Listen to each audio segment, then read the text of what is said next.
Well, some things change and some things stay the same in the NFL world, quite literally, as we are currently sitting here. This is the Fumblerooski podcast by Power 88 and Secret Weapon Consulting. Adam Wright, Justin Tucker, and CJ Medeiros, as always. So there are some things, as I said, that are staying the same, namely being Roger Goodell being extended through 2027, and something's changing, which is the new kickoff rules. And we're going to jump right into it as we already have Tuck shaking his head over there. And CJ is definitely about to. I don't know what you're going to. I can't even. I don't even know the unholy things that you want to do just based off these rules. I know Wow. you don't like them. But so essentially, we'll jump right into it here. These new rules are so essentially what it used to be is that if you did a touchback on a kickoff, in what it used to be is that you would if it was short of the end zone, you would get the ball wherever you took the knee or did the fair catch. They're changing that now. So now doesn't matter where you are doing a touchback, as soon as you get the ball, You mean a fair catch? it's both. Oh, fair. Touchback or fair catch, you get the ball at the 25-yard line. So essentially, what it takes out now, here is the problem. What it takes out is the strategic game of the kickers kicking the ball short of the end zone, so that the returner would have to run it back and try to get some yardage out of it, so that they have more favorable position. That's kind of taken out of the game. And to that, I kind of ask, why do the kickoffs at all now? Why? Because no matter what, we're getting the ball at the 25-yard line. If our goal is to, because so the intent of this rule was to reduce further injuries in football. If that's the case, why do the kickoff at all? Because now, no matter what, no one's going to run the ball back now. No one is going to do that now. So it's always going to be placed at the 25-yard line. Why not? Why do it at all? Why not just put it at the 25-yard line and the next team starts off? Take special teams almost completely out of it. Mm-hmm. Just asking. But CJ, I know. Actually, I'll start with Tuck because I was going to say Tuck played football. Start with him. I know. Yeah, you've also played football. You've done a lot of special teams too, right? Yes, this is absolutely egregious. This is horrendous. Now, I'm not fully understanding of the rule. I thought it was just like on kickoffs, like on kick returns and kickoffs and stuff like that. That's what I thought. But now it's on punt. Now that if they wave their we don't know that hand and they catch the ball, it starts at the 25, not necessarily where they catch it. This is actually horrible. Forget about spotting the ball at the 1-yard line. Forget about trying to be strategic about it. If you punt the ball and if it lands in bounds, congratulations. They're going to fair catch it and get it at the 25. I think this rule is egregious. If this is the actual letter of the law of the rule, I think it's stupid. I think it completely shafts special teams strategy when it comes to that side of the football, because everything's split up in third, offense, defense, and special teams. That third of football is just completely shafted to the trash can, and now it's just offense and defense. I think they've completely messed up special teams. I think this rule is completely unfair to special teams coaches everywhere. No wonder why they hate this rule. All right, CJ. I swear to God, seems like every offseason the NFL has another rule where it's like, oh my God, the player safety. Jesus Christ, give me a friggin' break. First of all, I'd like to point out how they love player safety so much, and yet, they're like, hey, kids, we're gonna, just literally expand the regular season. It's like literally, why even have special teams anymore? I don't understand. Mm-hmm. Because so let me get this straight. Let's just say the kicker, because I have the rule in front of me right now. It's a free kick, which basically means kickoff. So, at the beginning of the game, after halftime, and at the start of overtime, or after a score.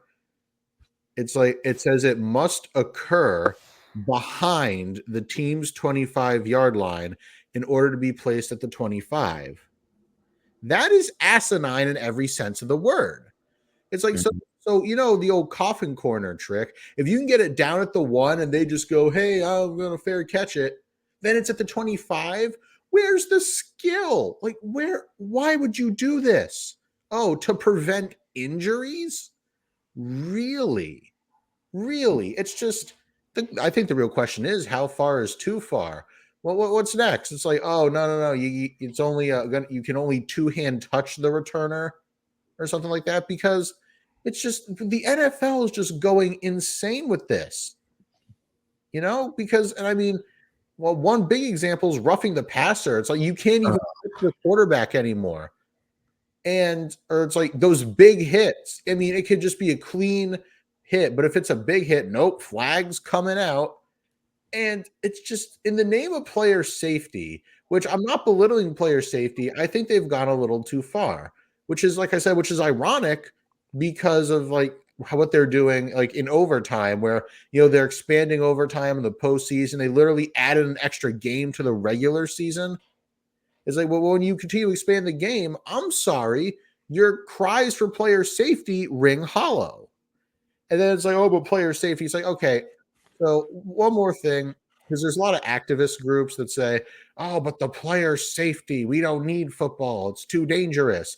These are grown men who know what they're signing up for. Give me a break. Yeah, and if we listen to those activists, they don't even want football to begin with. So why are we listening to them? Exactly. They don't even know the game. That's the thing. Everybody that I know, because I know some people are like, oh, abolish the NFL, it's too dangerous. Everybody who believes that has never watched a game of football in their life. Basically. Well, there's risk to everything that you do. Why? Yeah. So why is it that when it's something consensual where somebody wants to play the game, goes and plays the game, might suffer an unfortunate injury, that we must not allow anybody who wants to play the sport to play it anymore, or not, or change up the rules to water the game down? It just, none of it makes any sense. And this is the same for any sport or activity that's out there. Because it's dangerous, or because somebody who decided to play the sport or do the activity got hurt, or something happened that you have to change things up or say that we shouldn't have it anymore because something happened. There's risk to everything that you do. Mm-hmm. So why are we always playing the, oh, it's dangerous card? You've got to live a little. Come on. Yeah. And I mean, if it happens to football, then, like, I'm sorry, there's more technically dangerous sports, you know, a la boxing and UFC.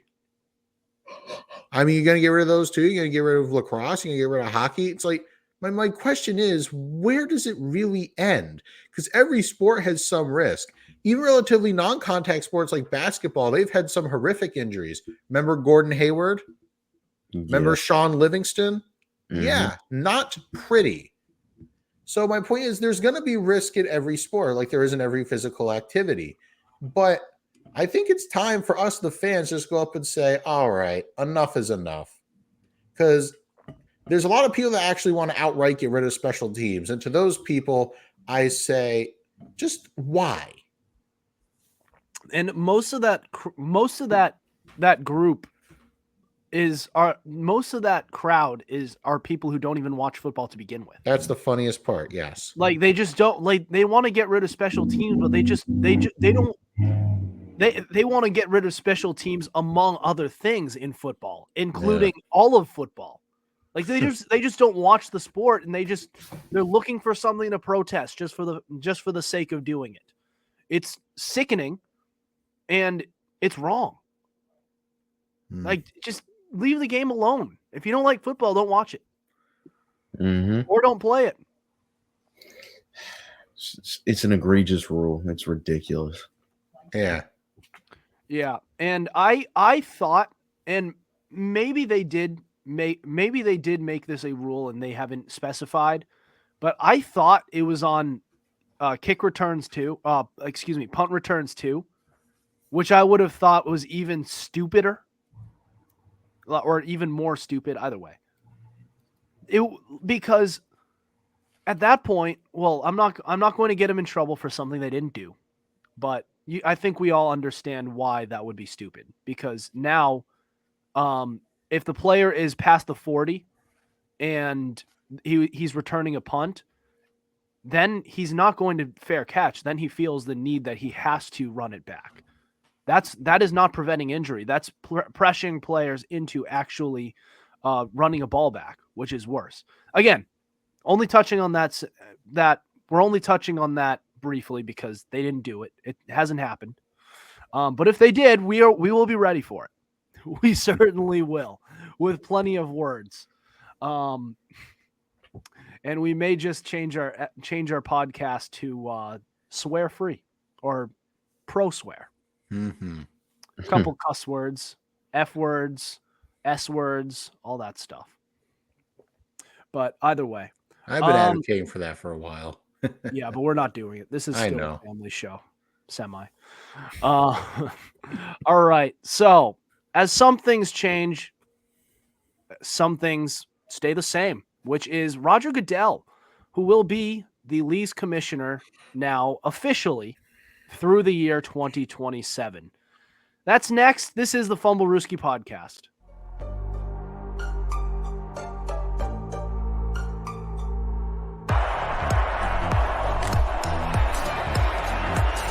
Here's Edelman broken up, and the pass is no sign yet. Edelman comes down with a football. They're saying it's a catch. This is caught. Diggs! Sideline! Touchdown! Unbelievable! Swings it way down the field to Watkins. Sammy Watkins for the touchdown!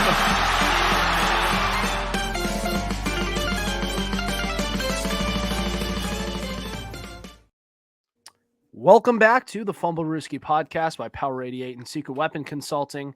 Adam Wright, Justin Tucker, CJ Medeiros. So we went over the new kickoff rules. Now we're headed to Roger Goodell, who has been officially extended through the 2027 NFL season. This has kind of gotten some mixed reviews, but I wanted to get your thoughts on it. CJ, what do you think? I'm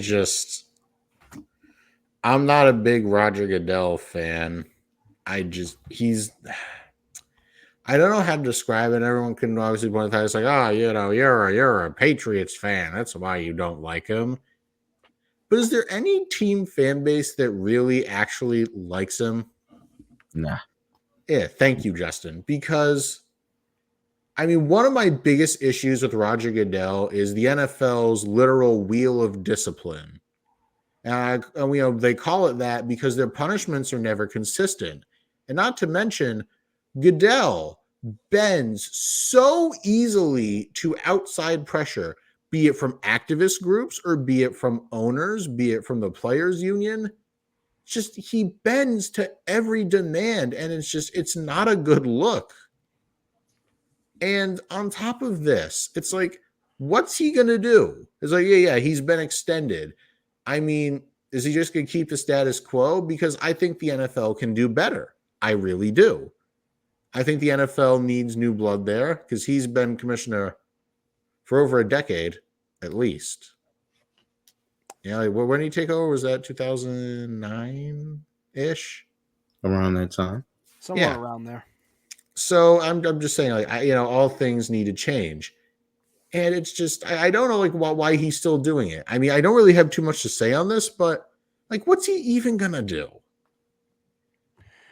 I just think that a lot of the hate that he gets is, I'm not saying that he has been, like, necessarily a good commissioner, but I feel like a lot of the decisions that are made aren't his. And then he's kind of just put out by the NFL's front office as a puppet, kind of just to take all the heat. Because, like, if listen, if you have all of these different decisions that are all over the place, there's no consistency there. That tells me that there's a lot more people in the room who are making decisions. If you're going all of these different directions, which tells me that Roger Goodell is not calling the shots here. It's the league's front office. And also, a lot of the stuff that the decisions that are made are voted on by the owners. So if we want to blame someone, blame them. Blame the owners. Do we really want to give all of these decisions?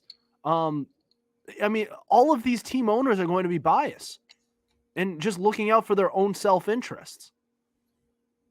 So why are we looking at them? I don't know. I'm not sure exactly how to tackle this issue, but I'm sure, like, I just don't believe a lot of it is on the commissioner here. I'm not trying to say that he's perfect by any sense of the word, but I feel like a lot of the hate he gets is unnecessary. Just saying. What do you think, Justin? You're muted. Yeah, talk. I'm muted for a reason because I'm going back and forth. Like, do I hate this guy? I'm like, is it unnatural hate? Like, I don't think I have a problem with Goodell, even though he can be annoying at times with some of the things he does.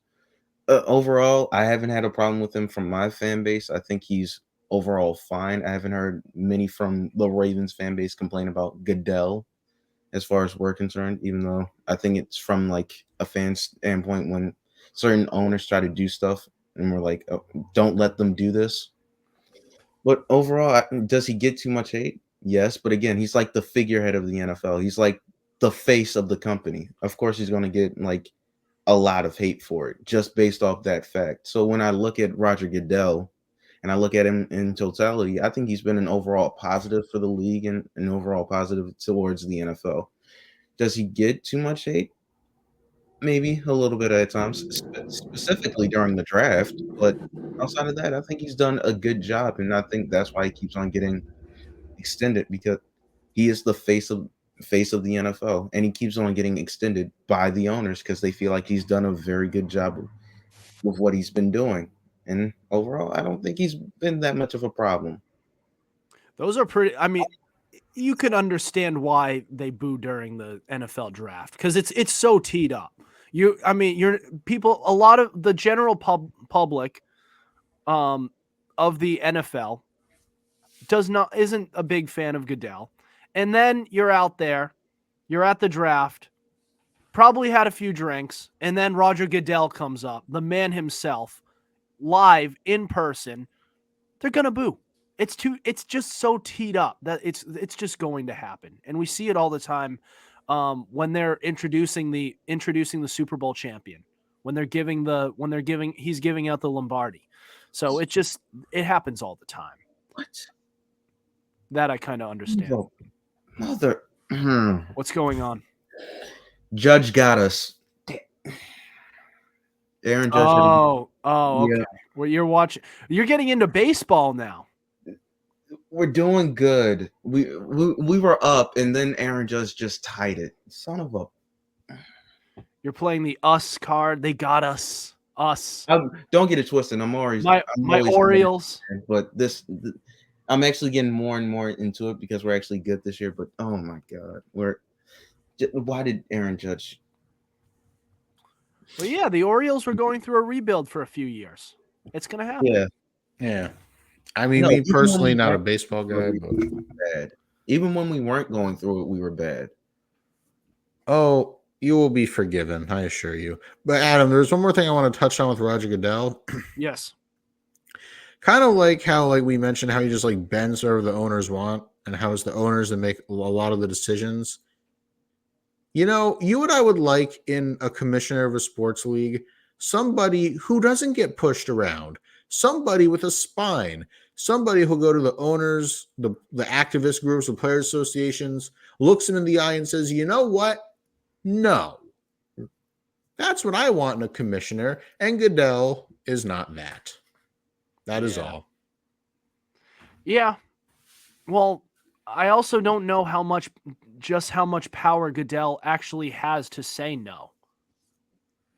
No, I'm talking about like outside forces, not even the owners, like the players union, like even like groups outside of the NFL that are always protesting for some stupid reason.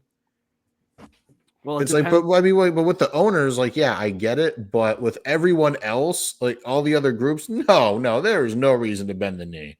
It just depends on how much the league front office cares about that. I don't know. It's like I feel like there needs to be some more centralized decisions, at least because the NFL is a business, and you can't have whenever somebody starts whining or the owners are like, oh, I want this. Just no. I swear, either Goodell needs to grow a spine or there needs to be a new owner, commissioner. New commissioner, yeah, possibly. For a while, but Jesus, we can hope. Way overmodulated here. Excuse me. Jeez, I don't know if that went through, but yeah. Well, I mean, it's just something that they'll have to figure out down the stretch here. I just don't know how much this all has to do with Goodell, all of the poor decisions made by the league. Because I mean, like the owners play a part, the league's front office plays a part, and I'm sure Goodell plays some of it, but I don't know how much. And it just, when you see all of these different decisions being made, going back and forth on issues, that tells me that there's more than one person in the room who's making decisions. So, it's not how it should be. It's going to be all over the place if you don't have a man in charge. Just pretty much, it's simple as that. Yeah. I don't know. Yeah, something to think about.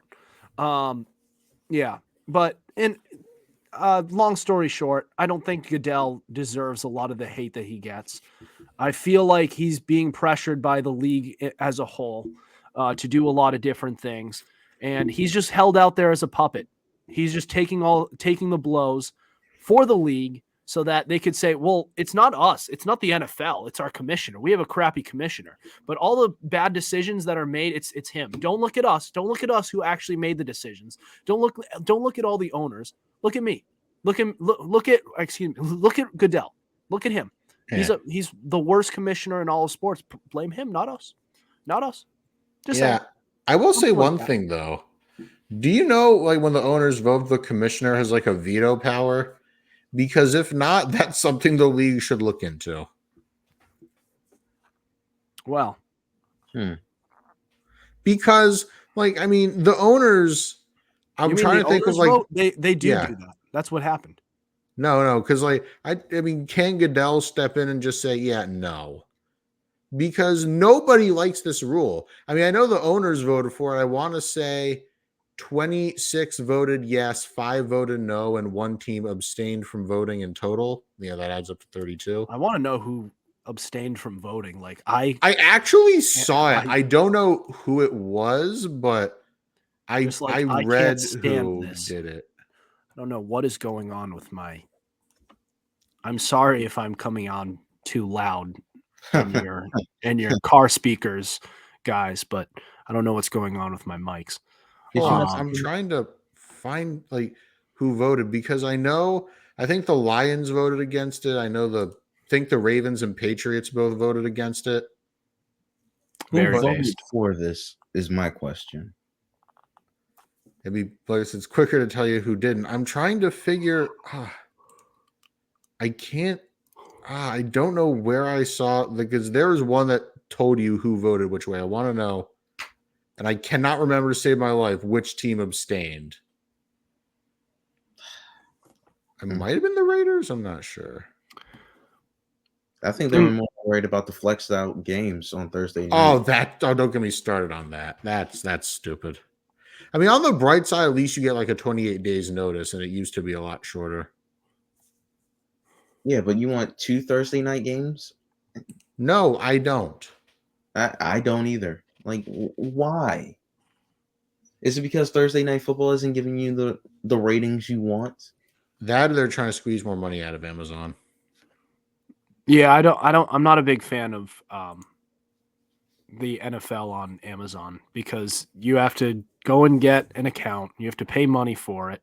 And I just want to flip the TV on, turn on YouTube TV, which is what I have right now, and just watch the game. Oh, by the way, guys, we're fortunate that they're all the crappy games. The Thursday night football games are kind of just the ones that are thrown on just so that you can have something that holds you over from Monday from that previous Monday night until Sunday, which is, Not I this don't year. hate it, but it's football. And the fact that we were being robbed of it just because like you need to now get a Amazon account. Don't love it. Yeah. Oh, by the way, Adam, it's official. Albert Breer reports that the teams that voted no were the Ravens, Patriots, Bengals, Bears, and Lions. And I did guess it right. It was the Raiders that abstained from voting. Bengals are a good one. They Mhm. got screwed over. Yeah. Bengals were I completely Mhm. understand that one.